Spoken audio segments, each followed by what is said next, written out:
only when we choose decline to indicate, it will be shown up and say, this number of people or students chose this, because of, this is a disagreement or because of the concern. So this will show a kind of like a political statement or response to this kind of a data collection instead of just choosing one of the choices provided.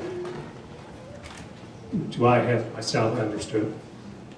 Yes, I agree with you from that perspective, but if we really want to define or say distinguish this group, if only this group choose that decline to answer, so they will still know which group I chose. How do they know it's optional? Right. Yeah, it's optional, but if everyone. Right, so that's a good question. So we just say, some group, they will, Usually like yeah. if they are, let's say for example, the people in Asia, say Korea, Japan, whatever, if they also agree to select the subcategory, except us, we select the decline, then everyone will know except us, they're working with other. Right. American Yeah. Korean. It's not only Chinese alone don't like this, and that's the point. Right, we talked to, yeah. Right, so that's the reason why, as one of the response to this law and this implementation, we really want to start a campaign, starting from our community and go to other communities using social media to do this decline to be divided campaign. I agree with you. Thank Yeah. Thank you for clarifying. That's a really good, excellent question. So we want to let more minority families be aware of this law and its problematic consequences and implications for our kids, and to join us to decline to be divided. It's really upset to see, nowadays some populations and some advocates, they want to divide us, they want to make us more divisive. But we hope for more laws and policies to make this country more united, not only divided, okay? So if we successfully, with more volunteers to help, and also by working with other minority groups, using social media, we can let the people know, decline to be divided for this, for this forum, we'll have a more success. Yeah, thank you so much. Another question, a statement. So a lot of us are mixed, right? I mean, not purely Chinese or could be Hmong or whatever. So if in that case, I can check multiple boxes. I mean, the purpose of that is that you collect data for what is garbage in, garbage out, right? So I'm not suggesting anyone do that, but just as a statement. Welcome to America. I know, it's right. One society, right? Yeah, actually, when we become education mankind, they acknowledge that. They said like the data becomes informed itself up now. The data that collected will be more than 100% because somebody can choose multiple ones, right? But they are obligated to report everything. So all the data together is like beyond 100% or something. So we say, what's the point of making that? And the Department of Education, I'm going to say, well, that's a law. They only implement law. They can do nothing. So that's why we have all these legislative lawmakers here today to help us. Right. To conclude my presentation, say here, one lesson learned from this data desegregation law is we really need to get involved in politics.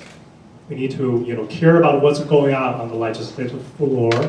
We need to get to know our legislators, and we need to be aware of the major legislation. So it's really our honor to have Minnesota House Representative Jim Newberger to share with us, to help us learn more about politics and more about the legislation. So now I'm going to send the mic to the next session. Yeah. Yeah, I will. Thank you so much. Thank you. Has been the core leader in the laser and helps a lot on this the effort in the past year, I will say. So next, Jim Newberger, but I will have Lynn introduce Jim. Lynn has been very active in this area. Like she has been talking to many legislators to find out a legislator who can help us, and took her a lot of effort to find Jim. So Lynn will do the honor to introduce Jim. Thank you very much. It is my honor to introduce Jim Newberger here. Many of you may have met Jim several times, many of you may not. So from memory, the first time we met Jim was at Tea House on January 29th. It was snowing cold day. It was organized. Several members from Asian American Republican for Minnesota had a dinner, really nice dinner with Jim on that day. And from talking to Jim, I got two messages from him. Number one, he really cares the people in Minnesota. If I'm not remembering wrong, Jim took 20,000 miles on his car in 4 months. He's driving around, talk to people, and listen to people. The number two message I got from Jim is he's a fighter. He will not quit fighting for the right of the people in Minnesota. Thank you, Jim. And as many of you have known, in February and March, we had a long battle, very painful process, fighting with the council and Department of Education. So towards the end of March, we felt very frustrated. And several members on Mazer, we talked about we really need some help from legislature. So that's the second time we reached out to Jim.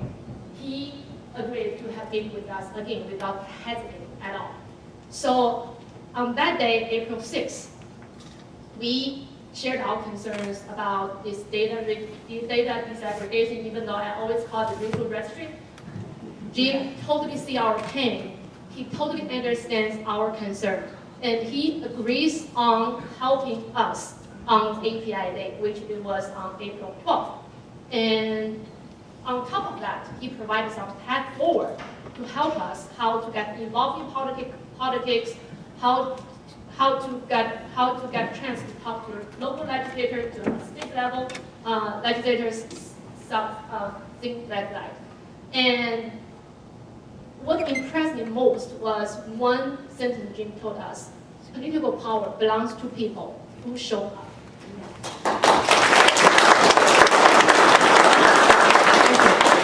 So after, in that following week, we reached out a lot of legislators, and Jim was only one who showed up on API Day at the state capitol, April 12th. And I believe many of you already met with him. He had a very good speech on that day. And also, 2 weeks later, on April 26th, at state capitol, Jim proposed an amendment to data disaggregation, even though the amendment was withdrawn strategically because the Democrat Party was playing race card, something very complex. So Jim, after careful consideration, Jim withdrew that amendment. However, his voice drew the great attention of all the state legislators. Before that, we were represented by the council. They kind of sent a message to all the legislators. All the Asian communities are so happy to see this data disaggregation. They're so welcome our proposed bill, blah, blah, blah, blah. But Jim, the first state legislator who brought this to attention at the state level.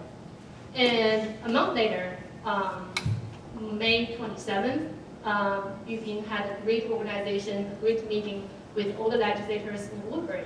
Jim was invited and he had a great time with us. And on June 10th, we had a great meeting with the community again in Eden Prairie. Jim had a great introduction of how we got involved in the primary election in August and introduced himself about his politics a little bit more. A day later, we had dinner at Tea House again. So keyword here, Tea House. You can see Tea House is truly Jim's favorite place. And a month after that, July 8th, Jim attended the community meeting in Edina. And today we are meeting Jim one more time. So in short, in 6 months, Jim had at least 9 interactions with just Chinese communities. And the council, who's supposed to represent all Asian communities, had nothing in 5 years. So that was a good comparison, we can see improvement. How much? So now I'm handing the microphone to Jim, and let everybody know a little bit more about Jim. Thank you very much.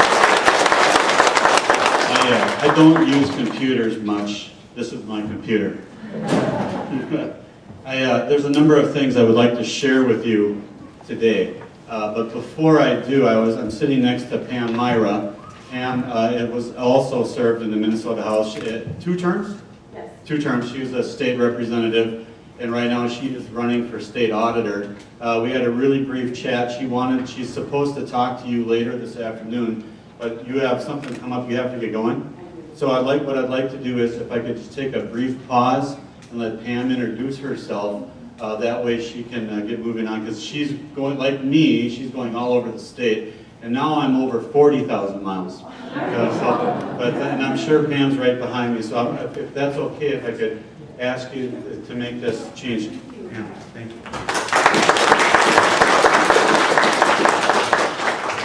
Thank you so much. And Jeff, where are you? What a great presentation you had. I really appreciated hearing what you had to say. It is my honor to be with you today. Thank you so much for the invitation. I would like to introduce my dear husband. He and I have been married, he and I have been married 37 years. We have 3 adult children. 2 of them are certified public accountants. My husband's a certified public accountant, and I'm a certified public accountant. So sometimes our son, who is not a CPA, says, time out, let's stop talking shop, but we have a great family. Again, it's a pleasure to be here. I am running for Minnesota State Auditor. It's a very, very important position because the job is to provide accountability and transparency in how our tax dollars are used, how those government resources are used. I am a former audit manager at an international public accounting firm, KPMG, and as Jim alluded to, I served in the legislature with him as well from the beginning of 2011 through the beginning of 2015. While I served in the legislature, I chief authored 2 bills on government transparency. I learned something very important in that process. My bill was unanimously passed in the House. That meant everybody voted for it. Almost unanimously passed in the Senate, and it was signed into law by the governor. What I learned is it doesn't matter what party you are with. People want to know how their money is being spent. And so I am excited about the opportunity to serve as Minnesota's state auditor with my background and experience as an auditor and as a CPA with an active license. I wanted to share something with you. Unlike Jeff, I do not have a degree in political science. In 2008, it actually was to this month, I woke up in the night with a terrible, terrible dream about our freedoms being taken away. It was such a compelling dream. It still gives me shivers when I'm thinking and talking about it right now. It was such a terrible dream that the first thing I did the following morning was to call the Republican Party of Minnesota and say, how could I help? What could I do? And I ended up volunteering hundreds of hours for that election. A year later, I made the commitment to run for Minnesota State Representative. I had never done anything like that before. I was a stay-home mom. Hardly anyone in my community knew about me. I probably would be exaggerating to say that 0.25% of the people from my House district knew my name. But I ran and I worked hard. Just like you worked hard on things. I worked hard. And I won. I won. And I had that opportunity to serve.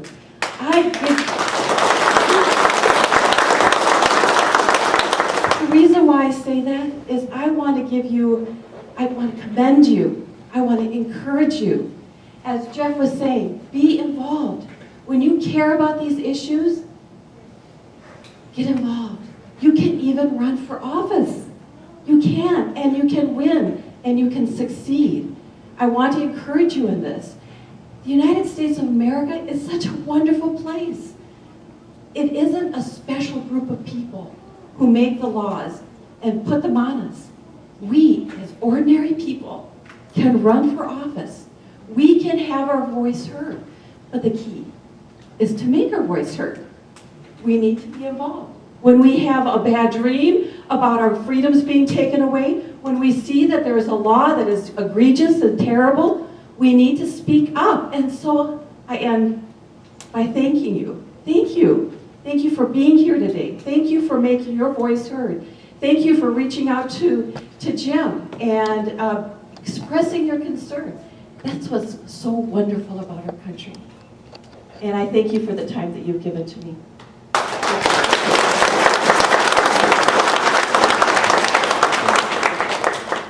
Pam is running for one of our state-wide offices, like I said, to be the state auditor. And what she did not tell you is that she is the only person that has audit experience, and she's the only one who's a CPA.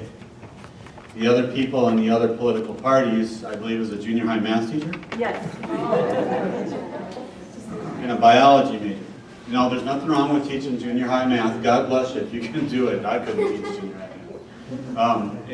You know, biology, that's great. I mean, that's a wonderful field. But when you, how does Pam put it? When you go to get your car fixed, you want a mechanic. Right. You don't want an artist. You want a mechanic. I think that Pam, you will be the best auditor this state has probably seen. Thank you.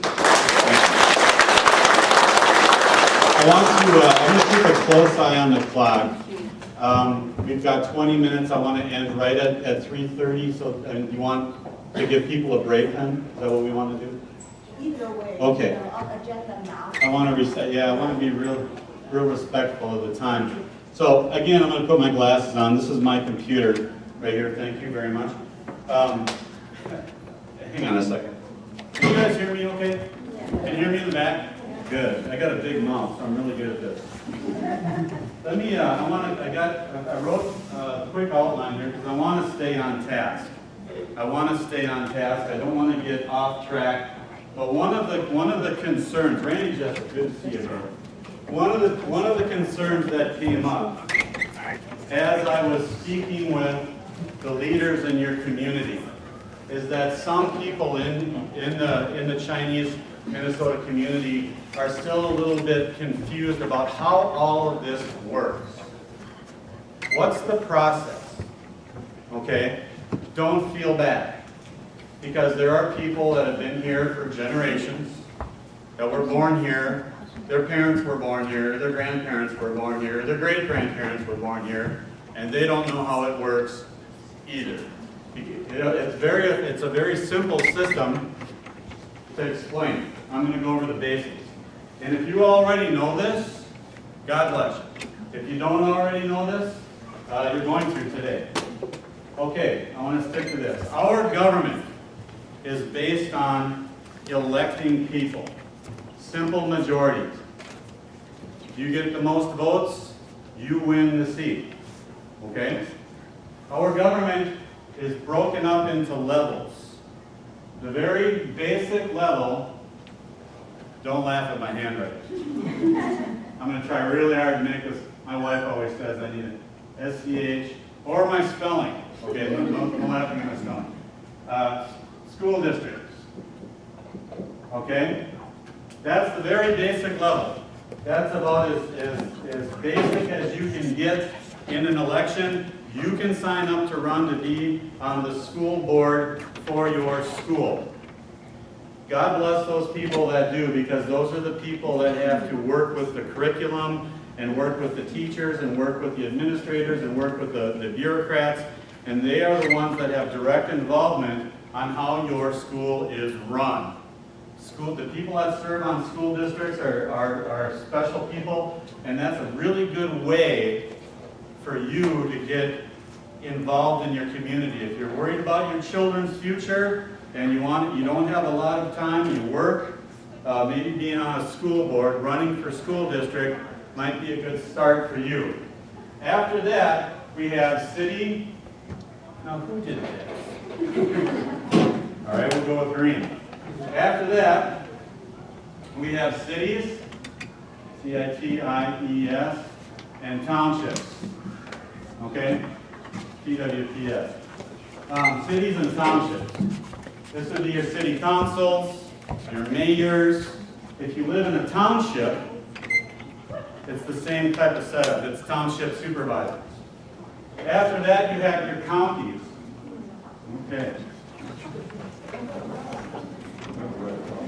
No, it doesn't work. Yeah, we're having people, bring. I will try this. I'll stay with this black one. Maybe we can get a new one. After our cities and our townships, we have our counties. Okay?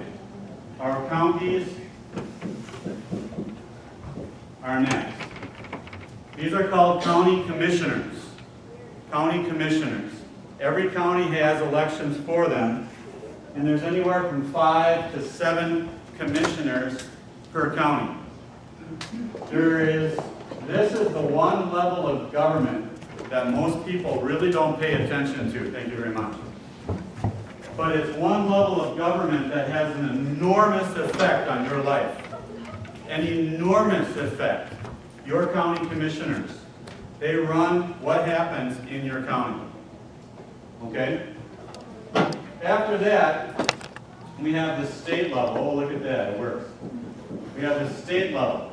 This is where I am. This is where I serve. On the state level, and it is modeled after the federal level. Okay? So we have school districts, that's